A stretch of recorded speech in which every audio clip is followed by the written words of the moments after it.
अस्सलाम वालेकुम, मैं हूं हबीब अकरम बदलता पाकिस्तान के साथ। बदलता पाकिस्तान में हम जिन मौज़ूआत का अहाता करते रहते हैं वो आपके सामने है और आज कल का अहम तरीन मौजू है पानी। पानी के बारे में कहा जा रहा है कि पाकिस्तान में पानी के ज़खायर और पानी का वसीला मुसलसल कम होता चला जा रहा है और इस कमी की वजह से आइंदा चंद सालों में पाकिस्तान उन मुल्कों में शामिल हो जाएगा जहां पर हर शख्स को पानी की कमी फेस करना पड़ेगी।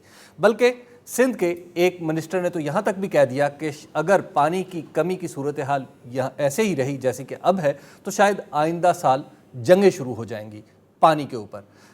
पानी के हवाले से गुफ्तगू करने के लिए आज हमारे साथ तशरीफ़ रखते हैं जनाब हम्माद नकी साहब। हम्माद नकी साहब का ताल्लुक़ है WWF से और ख़ास तौर पर पानी के हवाले से इनका काम है कि पानी की कमी या ज़्यादती, पानी के डैम्स, रिजर्वायर्स क्या क्या माहौलियाती प्रॉब्लम पैदा कर रहे हैं। लेकिन आज हम बात करेंगे इनसे ख़ास तौर पर कि पानी की कमी कौन से माहौलियाती मसाइल को जन्म दे रही है।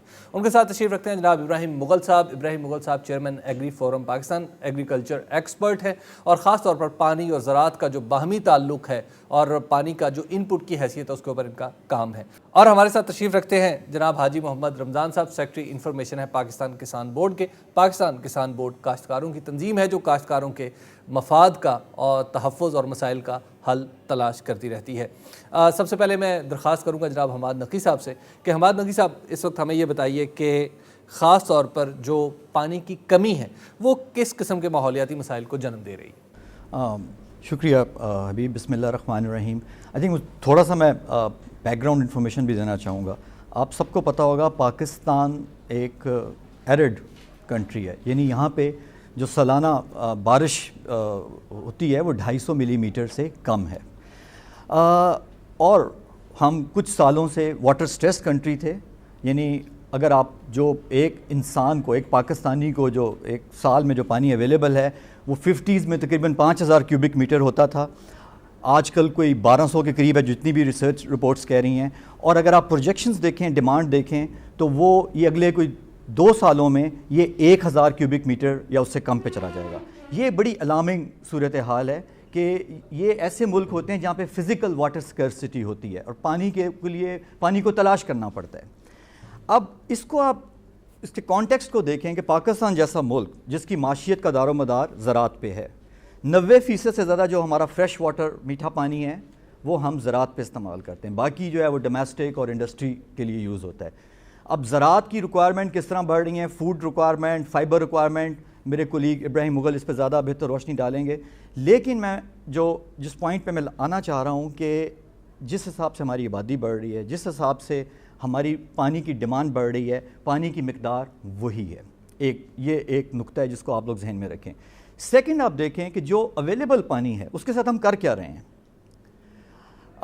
अगर आप इंस्टॉल्ड कैपेसिटी देखें पाकिस्तान में वेस्ट वाटर ट्रीटमेंट की, जो डोमेस्टिक सीवेज है जो घरों से और मार्केटों से, शहरों से पानी निकलता है, जो इंस्टॉल्ड कैपेसिटी है वो 8% है ट्रीट करने की। लेकिन जो ट्रीटमेंट प्लांट लगे हुए हैं वो एक छोटा सा फैसलाबाद में है, 1-2 इस्लामाबाद में है, वो सही काम नहीं कर रहे। सो मेरे हिसाब से वो 0 है, लेकिन on paper it's 8%। Now come to industry. The installed capacity to treat waste water, industrial waste water is 1%। और वो कौन से अदारे हैं? वो इंडस्ट्री है जो या तो मल्टीनेशनल कंपनीज हैं या वो एक्सपोर्ट ओरिएंटेड इंडस्ट्री हैं और उनके बायर्स की रिक्वायरमेंट है कि अगर अब तुमने वेस्ट वाटर ट्रीट नहीं किया हम तुम्हारा प्रोडक्ट नहीं लेंगे, वो ट्रीट कर रहे हैं। जितनी भी इंडस्ट्री बाकी है, नहायत जहरीला पानी, toxic, full of heavy metals, full of toxic chemicals कहाँ पे जा रहा है? हमारे दरियाओं में, हमारी नहरों में, हमारे झीलों में या किसी ड्रेन में या बिल्कुल बाउंड्री वॉल के बाहर। रिज़ल्ट ये है कि आप अपने रिवर्स का हाल देख लें।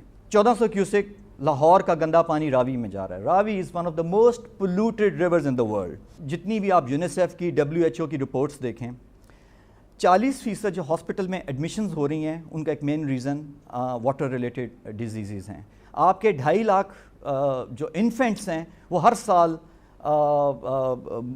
इंतकाल कर जाते हैं कि उनको एक साफ़ पीने का पानी नहीं मिलता।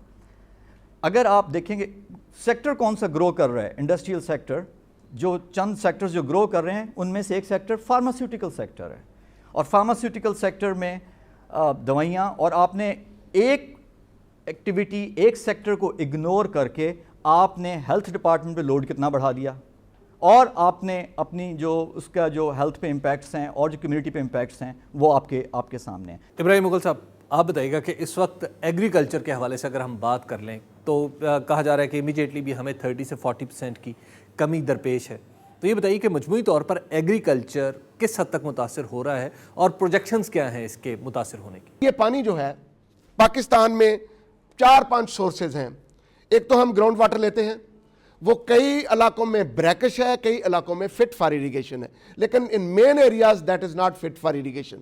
پاکستان میں ہم تقریباً 4 کروڑ ایکڑ فٹ پانی جو ہے وہ پمپ کرتے ہیں، جس کے لیے پاکستان میں ہم نے 10 لاکھ ٹیوب ویلز لگائے ہوئے ہیں۔ 8 لاکھ ٹیوب ویلز ڈیزل پہ چلتے ہیں اور 2 لاکھ ٹیوب ویل بجلی پہ چلتے ہیں۔ سب سے بڑا پاکستان میں سورس آف اریگیشن جو ہے that is the canal irrigation. Dams میں پانی آتا ہے بارشوں سے، کیچمنٹ ایریا میں ہو یا ڈیمز میں ہو۔ ڈیمز میں پانی آتا ہے گلیشیئرز سے، جب گلیشیئرز پگھلتے ہیں ڈیمز میں پانی روک لیا جاتا ہے۔ ڈیم ایک انگلش کا ورڈ ہے، its meaning are very simple, بند باندھنا۔ ڈیم کے معنی بند باندھنے کے ہیں کہ جب پانی کی ضرورت نہیں ہے بند باندھ کے اسے روک لو، جب اس کی ضرورت پڑے اس کو استعمال کر لو۔ پاکستان کے ہمیں کوئی تقریباً 9 کروڑ بلکہ 9 کروڑ 80 لاکھ ایکڑ فٹ پانی کینال ہیڈ پہ، نہروں کے ہیڈ پہ ہمیں ملتا ہے ان سورسز سے، گلیشیئر سے، رینز سے سنو میلٹ ہوتی ہے۔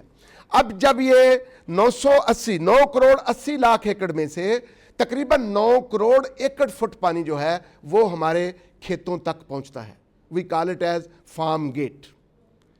4 کروڑ ایکڑ فٹ ٹیوبل سے ہے، 9 کروڑ ایکڑ فٹ یہ کینال یا رن آف دا ریور ہے، اور باقی 2 کروڑ ایکڑ فٹ تقریباً جو پبلک ٹیوبلز ہیں، گورنمنٹ کے ٹیوبلز ہیں، ان سے آتا ہے۔ کوئی 70 لاکھ ایکڑ فٹ جو ہے وہ تقریباً ہمیں آتا ہے سکار کے ٹیوبل جو پرائیویٹائز کر دیے گئے ہیں، اور یہ 4، 5 یا 6 سورسز ہیں جن سے ہم پانی حاصل کر کے اریگیٹ بھی کرتے ہیں اور ایگریکلچر بھی کرتے ہیں۔ جی حاجی صاحب، پانی کی کمی کے حوالے سے جو سب سے بڑا فیکٹر اس وقت چل رہا ہے وہ یہ ہے کہ ہمارے تمام دریاؤں کے جو سوتے ہیں وہ کشمیر سے نکلتے، اور ہمارے پاس جتنے بھی دریا ہیں ان سب کے دھانے جو ہیں وہ کشمیر کے اندر، اور کشمیر پر انڈیا نے غاصبانہ قبضہ کر رکھا ہے۔ وہ قبضہ تو خیر آپ سب لوگ جانتے ہیں کہ اس کے لیے ہم نے انڈیا سے 3 جنگیں بھی لڑی ہیں، اور ہمارا ایک بنیادی ایشو ہے کہ کشمیر ہمارا حصہ ہے۔ لیکن اس کے بعد اب جو انڈیا نے وہاں آبی دہشت گردی جناب شروع کی ہے کہ 60 کے قریب اس نے ان دریاؤں پر بند باندھ کر پانی کا رخ اپنی طرف کر لیا ہے کہ یہ پانی اتنا بڑا مسئلہ ہے۔ میں سمجھتا ہوں کہ یہ زندگی اور موت کا مسئلہ ہے، زراعت کے لیے بھی زندگی اور موت کا مسئلہ ہے، پاکستان کے لیے اور عوام کے لیے بھی زندگی اور موت کا مسئلہ ہے، شہروں کے جو لوگ لیتے ہیں ان کے لیے بھی زندگی اور موت کا مسئلہ ہے، اور دیہاتوں کے اندر جو زراعت کرتے ہیں ان کے لیے بھی زندگی اور موت کا مسئلہ ہے۔